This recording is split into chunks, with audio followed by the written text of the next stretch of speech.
Hey everybody, welcome to a mini shop tour of my cave. We're going to cover a whole bunch of areas. Most specifically, we're going to start with the newest area, which is the Metalworking Zone.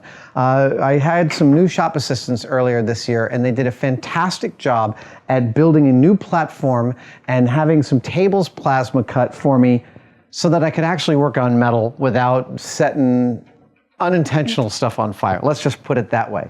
So I had a beautiful welding table plasma cut, as well as a table that holds my metal brake and my shear and my roll. Moved over a drill press for drilling over here so I don't have to walk across the shop when I do it. Put my compressor inside a soundproof booth, which I can't tell you how much that improves the quality of life in this place. It's not soundproof, but it reduces this thing that used to go to, which I think you'll agree, that's much better. I brought out my Tig Welder out of storage. I say my Tig Welder, it's not mine yet. It is mine, I mean, I own it, but I don't know how to use it yet. A friend of mine is gonna teach me how to use the Tig Welder, and then I'll be, I don't know, making bicycle frames or something. I keep my welding wire over here, but mostly this is just, it's like I expanded the square footage of the shop by a good, probably 15% by building this. I'm very happy with it. Now behind you, over here, is another place we haven't shown you really, is my office. So this is where I actually do laser cutting and computer CAD drawing. I've got a couple of machines purpose set up for doing that. And well, I've got a box on it right now because that just arrived. But this is my beautiful Trotec laser. It's really well powered and a beautiful machine. I love this. And I've been slowly adding more laser cutting to my prop building here. And it's fantastic to have it within this shop. But above me is another brand new area. You could zoom into the ceiling and then we could just appear up there. What do you think? This is the costume loft. It looks cramped because it is cramped, but this is where I keep all of my completed costumes. I implemented this system about a year ago, and it really, really changed my life, because when you put together costumes like this, like let's say you put together the Joker heist, which is one of my favorites, it involves a lot of different parts and pieces, and they scatter all over the shop really easily. So I keep them in these clear vinyl front wardrobe bags that are really robust, and then I label them from the side. It makes it really easy to find stuff. There's also bits and bobs in pieces here, like my Iron Man Mark I, because I don't have a mannequin for it. It won't fit in one of those wardrobes. But it basically allows me to stay much more organized about the stuff that's in progress. Okay, back downstairs.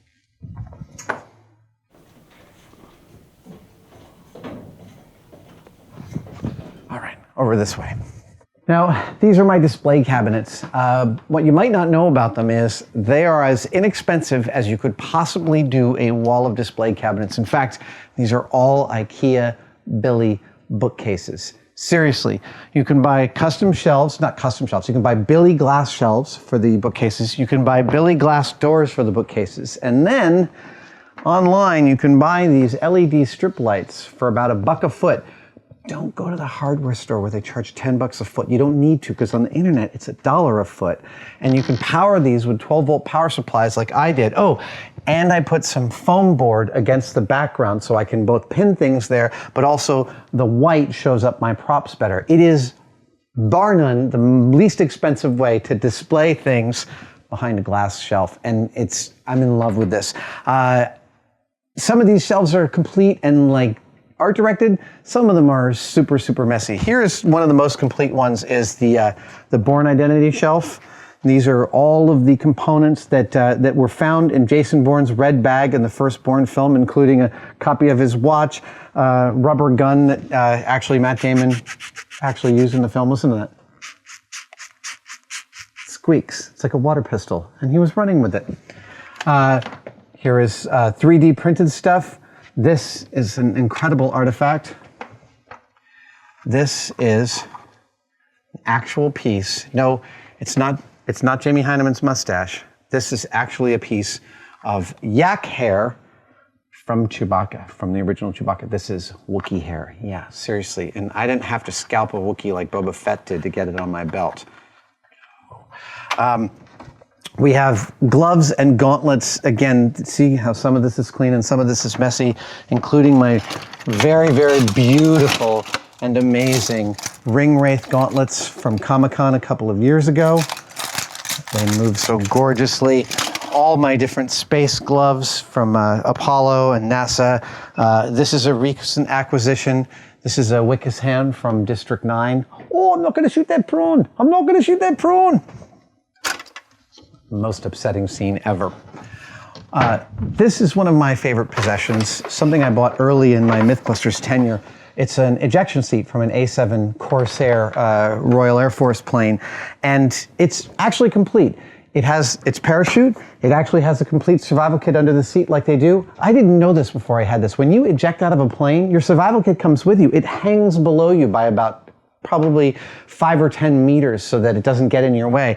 And do you want to know how ejection seats leave the plane? There's a rocket that goes here. Check that out. This is where the rocket goes. You pull that eject seat, that rocket goes off. You feel like someone punched you in the face, and then an instant later, you're 300 feet from the plane. I am not going to put a rocket back in this. This is never going to fly again. It's just an office chair. Now, above the display cabinets, I have these custom helmet hangers that I built out of plywood and painted black. I don't know when I realized that I had a genuine fetish for helmets, an obsession with them, but I do. I must admit I do. So I've got my Apollo, my Rocketeer. The gold one is from Excalibur. That's the villain's helmet. I've got this beautiful polar bear, alien, stormtrooper. It's changing all the time. Again, just like some of the shelves aren't complete, also these helmet arrangements aren't totally complete. It's a work in progress. It's sort of like, sometimes I come in to work on props, sometimes I come in to work on infrastructure. And speaking of infrastructure, there's a place in the shop that we've never gone on video, and it's right above us. Shall we take a look into the loft?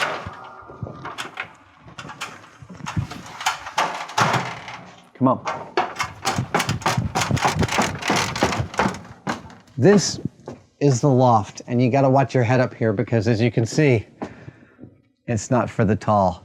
But this allows me to do deep storage of a whole bunch of stuff. So to give a brief overview of what's up here, back there is the camera department. Over here is some various storage. We're still moving costume stuff over into the costume loft. There's a lot of crossover right now, but eventually the goal is to get all the costume stuff over there so we have only deep storage materials, unbuilt models, airsoft guns and paintball guns and stuff, RC things. Over here on the top shelf is model kits that I have yet to complete.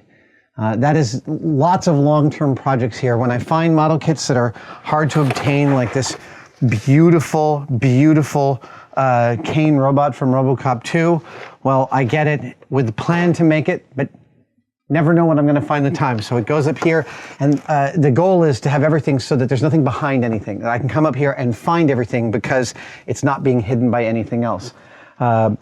Let's see, over here I've got things like leather storage, some beautiful kangaroo hides for whip making.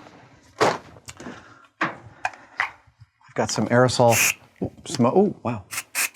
That's just smoke. It's genuine. I know it looks like smoke. It's because it is.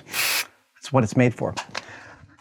Back over here, there's something strange that happens when you have some fame, which is that you get, swag like t-shirts and hats, and then you want to send it to people when they send you autograph cards and stuff like that. So I've got Jamie and Adam bobbleheads in deep storage over here, but I also have, we talked about my many obsessions. One of them is for cases themselves. I love cases. So these are all my old laptop cases, some of my old toolboxes, old Pelican cases I picked up on Craigslist and eBay. It's a cornucopia, plus a lot of my artwork wrapped up here. And lastly, some deep storage of tools. This right here is a planishing hammer. It is part of my long-term plan to someday make myself a suit of armor. So I've got an English wheel and a planishing hammer here towards that end. I don't think it's going to happen this year, but it might just happen next.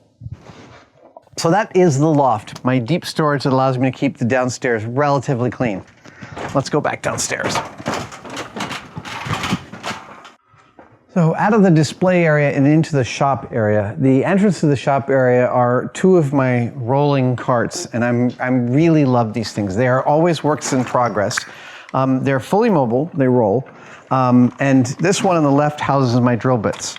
Everything from tiny drill bits, fractional, numbered, lettered, all the way up to the giant Deming bits. And then on the left side, I've got taps, taps, taps. These are all for cutting threads, reamers, and end mills.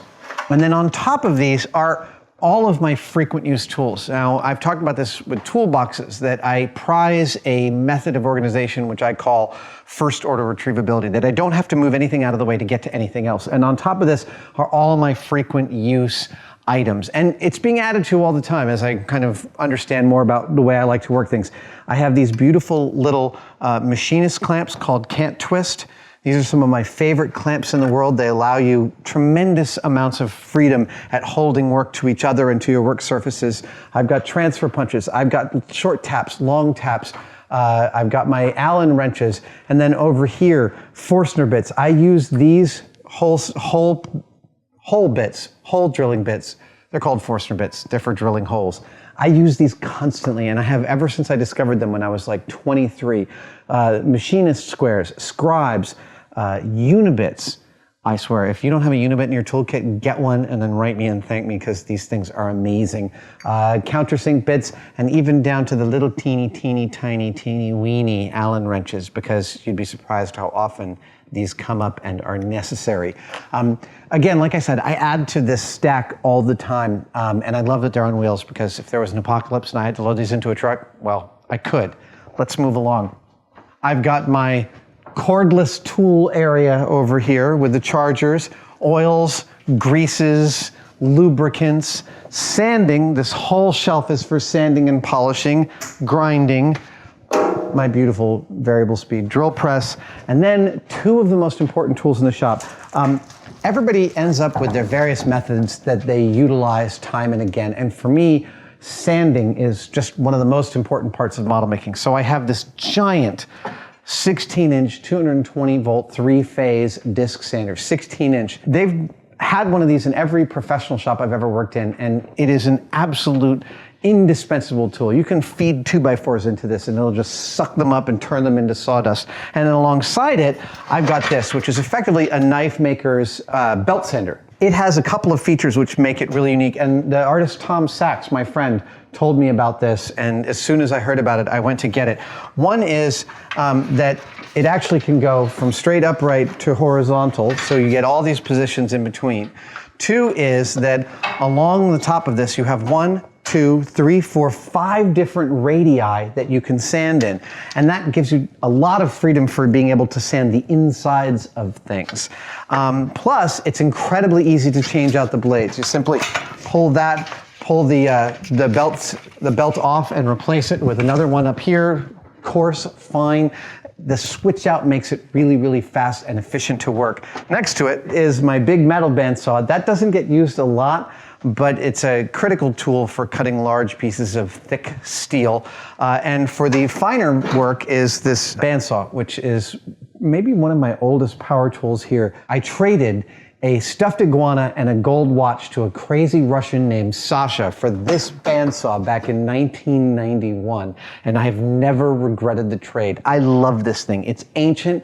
I've rebuilt it a couple of times. It works like a clock. It's really noisy.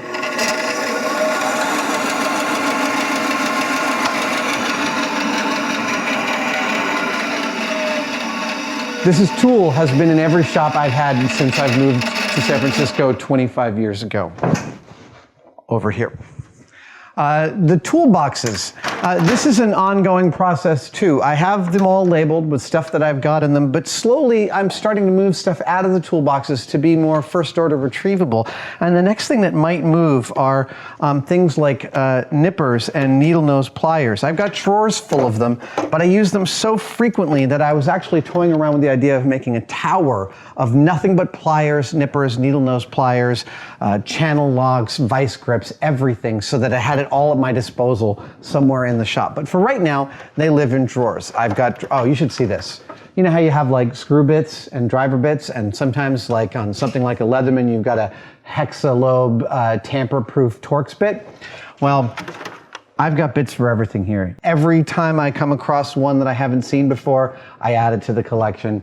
I love coming to this drawer and being able to unscrew or screw something that would otherwise be intractable. Now, we've talked about this system of my sorters, the Sortimo, but I want to show you something I built recently.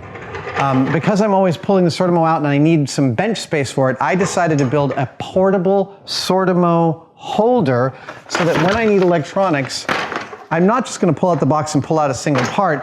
I'm actually going to need it to be staged for me. So I made this rolling cart to actually hold my Sortimo boxes so that I can utilize them. It may seem like a bit of an extravagance to expend all of this energy to something that sits by the side of my toolbox. I can't tell you how useful this has been. And even it allows double stacking if you need it. So, you know, oftentimes if I'm working with rivets, I'm working with many other different things that I'm riveting to, and the rivets will be on the bottom and other stuff will stack on top as I need it. Sortimo, I think you should consider making one of these and selling it, swear. And this might just be my favorite tool in the shop. This is my lathe. A lathe is, in fact, the only tool that can build itself. You can make a lathe with a lathe, and you can't say that about any other tool. This is a basic standard format tool room lathe, a 1440, which means it's got a 14-inch throw and a 40-inch length that you can work on. It's pretty much the same form factor as the lathes I grew up on at Industrial Light and Magic and in Jamie's shop, and this thing is a 5,000-pound beast of loveliness. I use it all the time. I've put digital scales on it so that can be super, super accurate. This thing just eats metal for breakfast. It's a magnificent machine. And I think that's it for the cave tour. You can actually tour the cave virtually on Google Maps, but the entrance is a secret. You've got to find it. It is a manhole cover somewhere here in the mission. That is the only clue I'm going to give because the internet's too clever. It's a manhole cover in the mission. Go start tapping on manhole covers and eventually you're going to find the entrance to my cave. See you there.